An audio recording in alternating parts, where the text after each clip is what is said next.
Jack Benny's 10 Longest Laughs. This presentation owes its existence to the International Jack Benny Fan Club, founded by Laura Leibowitz, and its website, jackbenny.org.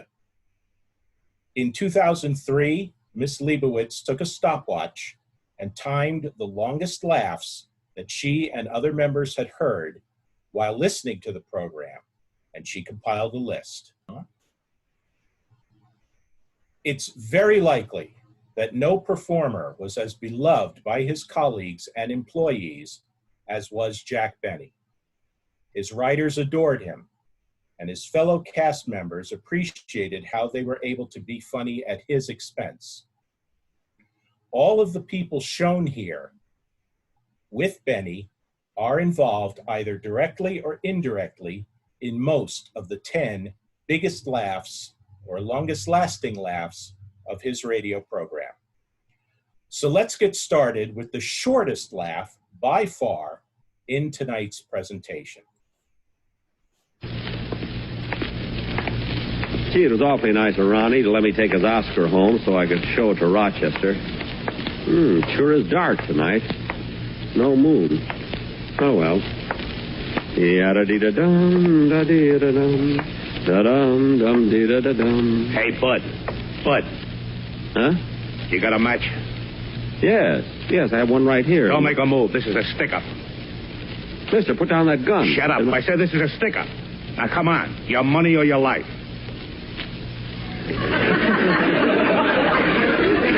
Look, Bud. I said your money or your life. I'm thinking it over.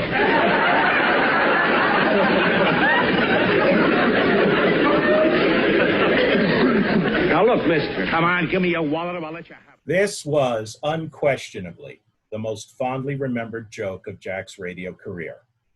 It's the one that is most quoted as a way of summing up his stingy character.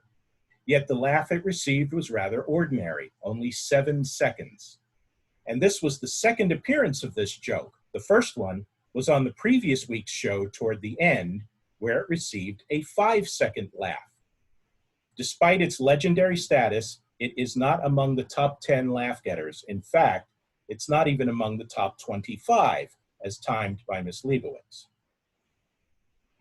Jack Benny's own recollection was that the following yielded the longest laugh in his show's history, and it took place only 3 weeks later after the clip we just heard.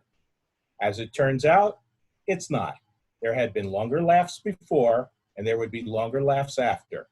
But at 23 seconds, it's long enough to make number 10. Yes, for weeks now, your quartet's been rehearsing an operatic number, but they needed a soprano for the lead. Uh-huh. So I took the liberty of asking Miss Dorothy Kirsten to come over and join them. Well, I think it was very... Dorothy Kirsten? You don't mean Dorothy Kirsten of the Metropolitan Opera? Yes, Mr. Benny, and here I am.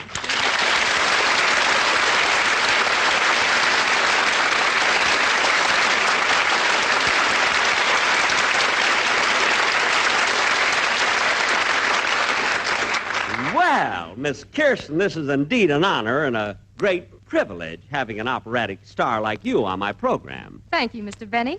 Coming from a violinist of your reputation, I consider that quite a compliment. Well, speaking of my violin playing, I really shouldn't take too much credit for a talent that comes naturally. Really. Some talent. Your father used to tie a flat iron on the end of your bow so you could practice the violin and press pants at the same time. Mary, please. Oh, Miss Kirsten, this is Mary Livingston. How do you do, Miss Livingston? How do you do? And this is Dennis Day. Hello, Dennis. Glad to know you, Miss Kirsten. Dennis, you must be very proud to be associated with a man of Mr. Benny's stature and importance. In a bathing suit, he looks like a spider. Mr. Day. He's such a kid. You know? Oh, Miss Kirsten, I wanted to tell you that I saw you in Madame Butterfly Wednesday afternoon, and I thought your performance was simply magnificent. Well, thanks awfully. It's awfully nice and kind of you, Mr. Wilson. But who could help singing Puccini? It's so expressive, and particularly in the last act, starting with the Allegro vivatissimo. Well, now that's being very modest, Miss Kirsten, but not every singer has the necessary bel canto and flexibility or range to cope with the high tessitura of the first act. Thank you, Mr. Wilson. And don't you think that in the aria Un bel di vedremo that the strings played the con molto passione exceptionally fine and with great sostenendo? Well, I thought... Oh, shut up.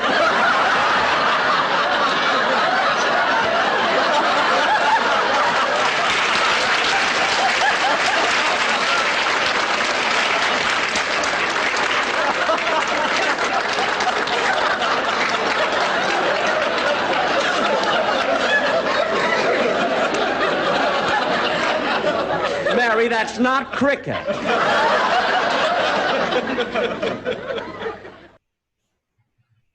Laugh number 9 is also 23 seconds long and comes courtesy of Benny's perpetually put-upon manservant Rochester, portrayed by the great Eddie Anderson. The scene is a séance that Benny is hosting. Oh, spirits, come in. Come through the great cosmos, through the unknown, and visit with us. Quiet, everybody. I've made a contact. Come in. I am here with a message. Who is it? Who is it? It's not for you. If it's for me, tell him to slip it under the door.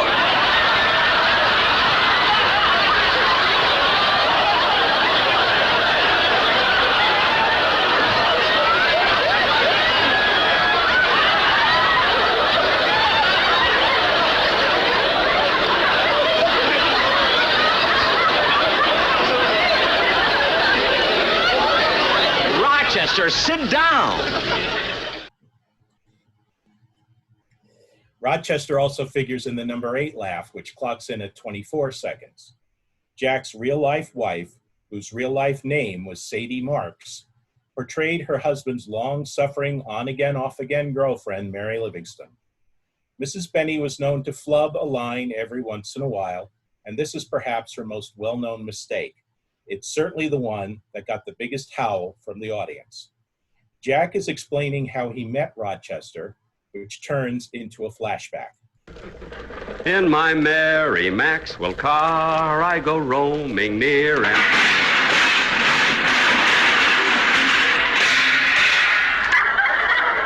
how do you like that? Hey, you, this is all your fault. My fault? You think just because you drive a taxi, you can smash into other people's cars. But, mister... Don't but Mr. Me. I'm going to sue you and your taxi company for damages, because it was your fault. But, mister, I was parked here when you hit me. This is a gas station.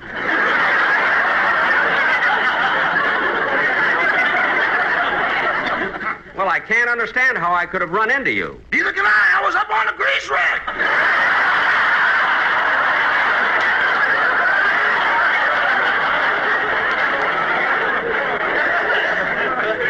Never mind that. Let me see your driver's license. Okay, here it is. Well, Mary, I think the way I've got the interview is all right. I think people will be interested in the way I found Rochester. Well, I think so, but Jack, how could you have possibly hit his car while I was up in the grass reek?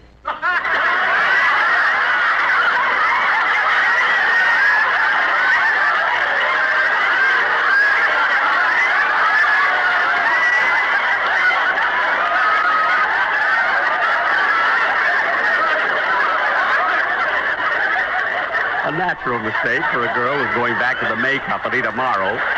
Tonight, folks, we're a little crazy.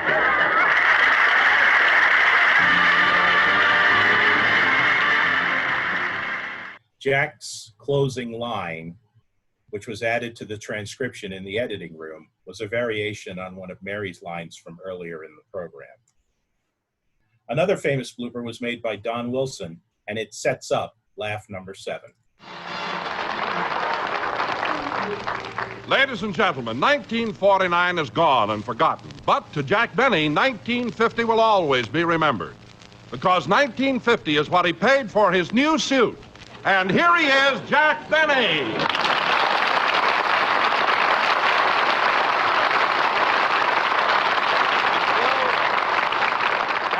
Thank you. Hello again, this is Jack Benny talking. And Don, I want to ask you something. How did you know that I bought a new suit? I heard it on Dreer Prusa. You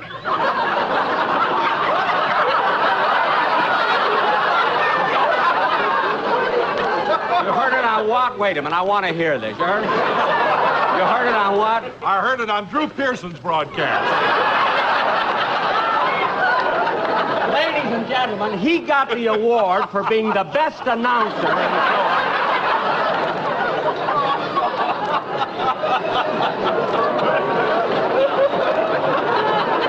That gives you a rough idea. Dr. Gallup must have given it to you. Now, wait a minute, Don. Drew Pearson is a commentator who specializes in national affairs. Why would he mention that I bought a suit for $19.50? Because Wall Street feels that it indicates a definite trend toward a bull market. After because of what was to come later in this program, it's sometimes assumed that his fluff was intentional, but this excerpt from the actual script indicates otherwise. It was totally spontaneous, but it led to a serendipitous moment. Waiting to go on was Frank Nelson, who'd be playing a haughty doorman at Romanoff's restaurant. When Benny, playing a police captain, asked him, "Are you the doorman?" his line was to be, "No, I'm the clothes rack. They hang the silliest things on me."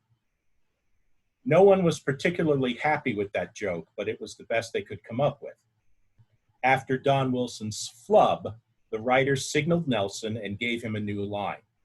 At first, Nelson was reluctant to take it, knowing that once a script was finalized, Jack didn't want anyone making changes. The writers assured him that they would take full responsibility, and Nelson brought it to the microphone.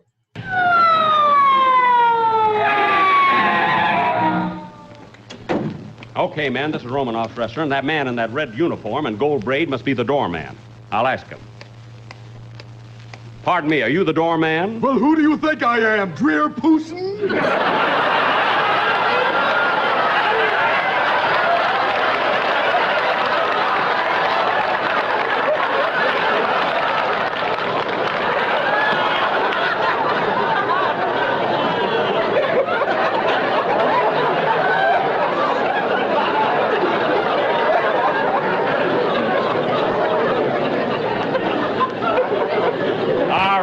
Stand aside and let me in. There's no question that this 25-second laugh was fueled in part by Benny's reaction. Nelson's recollection was that Jack was laughing so hard he had to cling to the curtain to keep from falling on the floor. The script page excerpt shown here has been notated by someone at Lucky Strike's advertising agency. This was done for every show, so the sponsor could keep track of what actually went over the air in case anyone objected to something. Mel Blanc was, of course, the man of 1,000 voices. He could also do animals, but takes the audience by surprise here with his interpretation of one specific animal. This clip will run a bit beyond the big laugh for reasons that I'll explain afterwards. Clocking in at 27 seconds, here's laugh number 6. Gee, Andy gave me this book for my birthday, and I haven't read it yet. Well, might as well read it now. I'll move this chair a little closer to the light. There. The Farmer's Son by Bertram Scott. Chapter 1.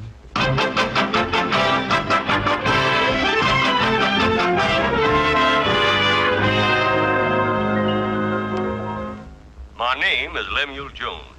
I live on a farm with my wife, Emma, and my son, Clem. Just an ordinary farm. Have a few chickens, pigs, cows, turkeys, a horse, and a jackass. How do you do?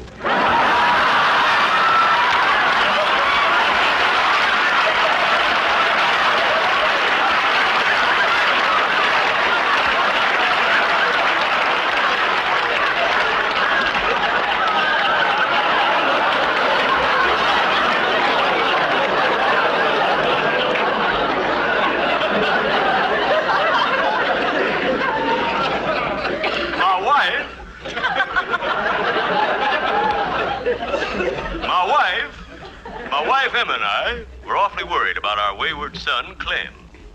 I remember one evening when we were waiting for our boy to come home. Emma came up to me and said, Oh, Lamb, What is it, M? tell me, Lamb, have you seen Clem? Ain't seen Clem since 3 p.m.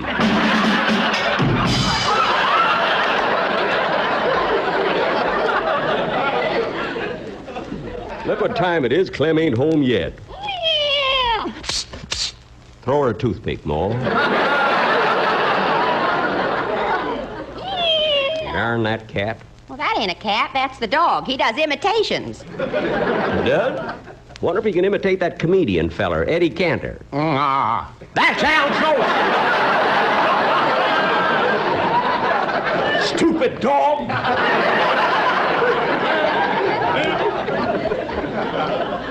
Looks like that jackass was here a little while ago. Get away from here, Fido. Jack Benny did not have a reputation for ad-libbing. As stated earlier, once a script was finished, he generally liked to keep to it. Fred Allen famously said, Benny couldn't ad-lib a belch after a Hungarian dinner.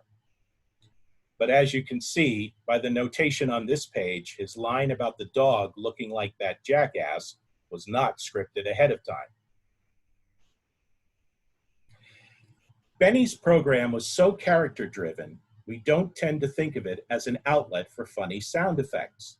But on all comedy shows, the sound people were capable of getting laughs, and it's one of these that gives us number 5. This 29-second outburst occurs in the midst of the show's urban twist on Walt Disney's Snow White and the Seven Dwarfs, which was brand new when this program aired in 1938. Mary Livingston is Snow White.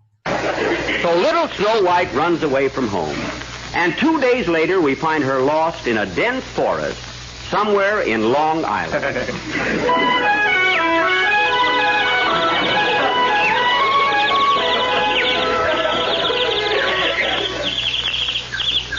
Here I am in the woods. And look at the animals following me. Oh, see the pretty birds. Hello, bird.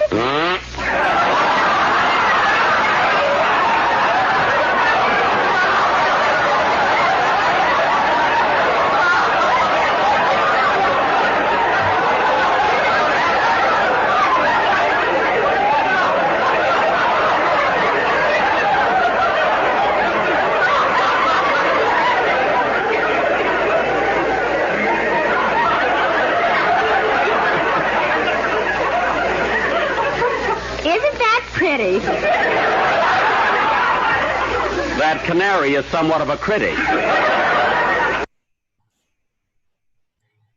B. Benedaraet brings us the 4th place laugh, which lasts for 31 seconds. Her recurring role was as the telephone operator Gertrude, upon whom Jack had an inexplicable crush. Her joke is set up earlier in the show by Frank Nelson, who is giving Benny a massage. Mr. Nelson, I wish you'd hurry with my massage. Now, hold still. I'm almost through. Well, it's about time. Wait a minute. What's the matter?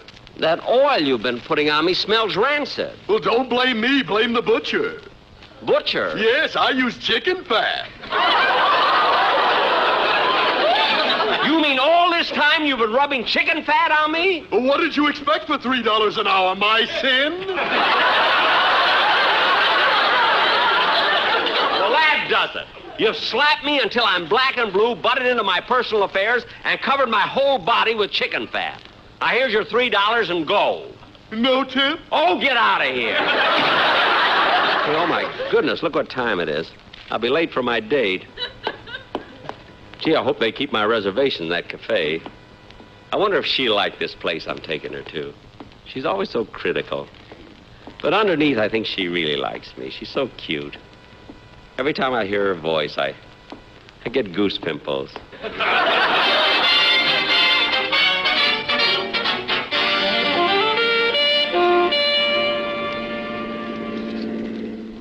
Gertrude, look at that couple in the car next to us.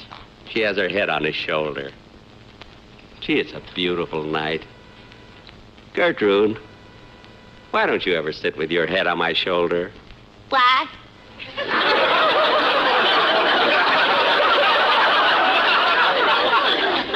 I said, why don't you ever sit with your head on my shoulder? What? Gertrude, you're not working now. Take your earphones off. There, that's better. Move over closer to me, Gertrude. Okay. Gee, this is nice. Say, did you notice a little bump a minute ago? No. Neither did I, but it smells like we ran over a chicken.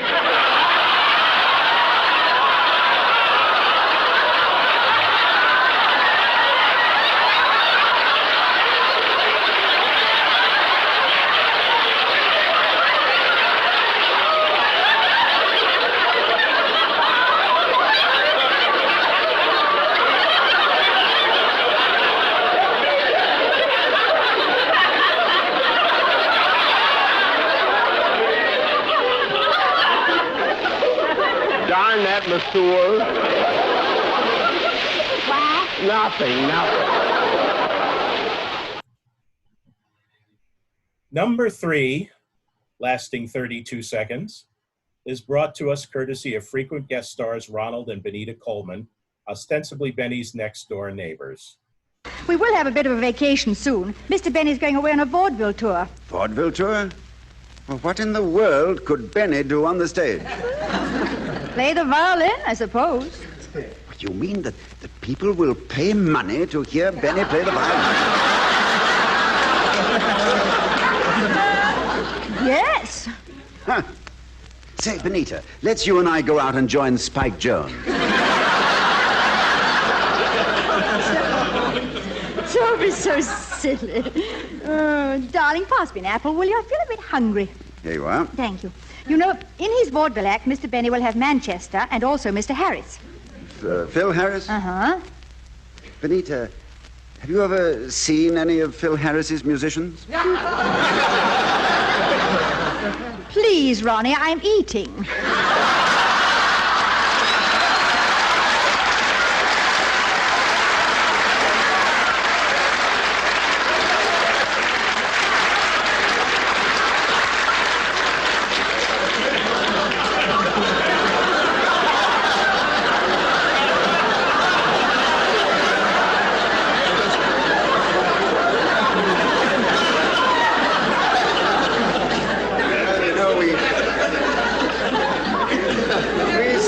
We've had the weirdest experiences since we moved here. The longest laugh from a blooper is from the tail end of this 1936 program, which was sponsored by Jell-O and marked Andy Devine's debut. He must have been nervous because at the end, he flubs the sponsor's name. The resulting laugh is not a huge outburst, but rather a slow build as the audience becomes aware that a goof was made, mostly because the other cast members become hysterical. We hear it for 33 seconds, but since the show is cut off, it likely lasted longer. One package of Jell-O chocolate pudding makes enough for 6 grand servings, and it sells for the same low price as Jell-O. Ask your grocer for Jell-O chocolate pudding. This is the last number of the 11th program in the new Jelly series, and on behalf of Jack Benny, who was shot, I want to thank me for being here tonight.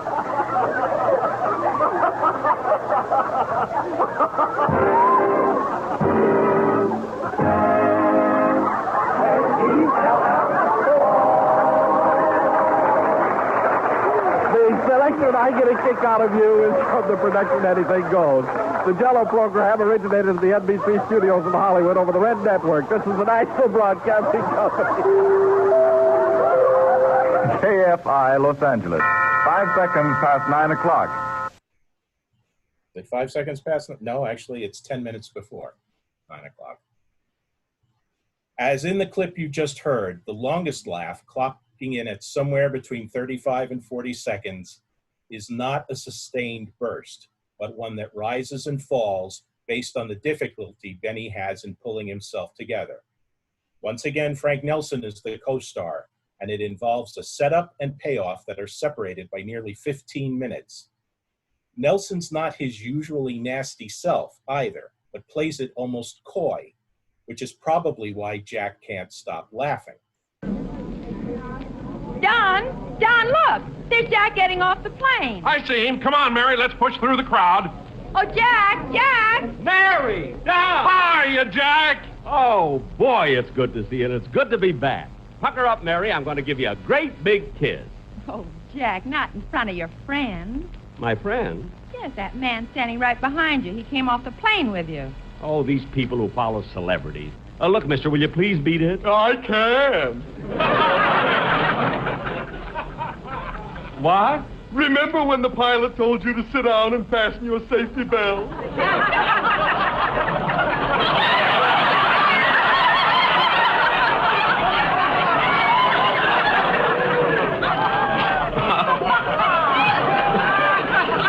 Uh-huh. Well, you sat on me and tied my suspenders around you.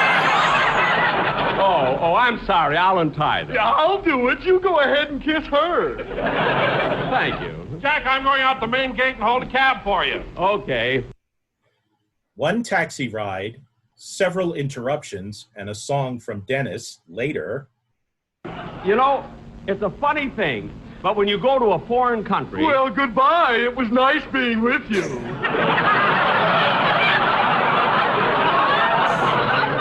Huh? I finally got the suspenders unfastened.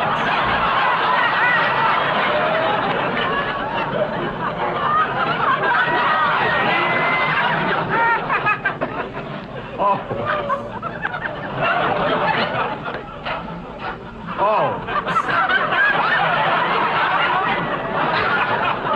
Well, goodbye.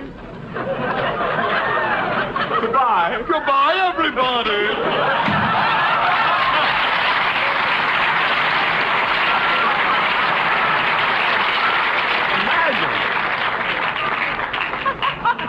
Imagine that fellow being that close behind me all this time. And there you have it, folks. If you're interested in the International Jack Benny Fan Club, check out their website, jackbenny.org. To see Laura's list, go to the website, click on Biography, then click on Other Stuff, and scroll down to 2003, where you'll find The Longest Laugh. And stop sharing. Okay, let's unmute everyone. Oh, I have to unmute everyone, huh? Okay. Unmute all. All right, there we go. Yay. I hope you all enjoyed that. That was great.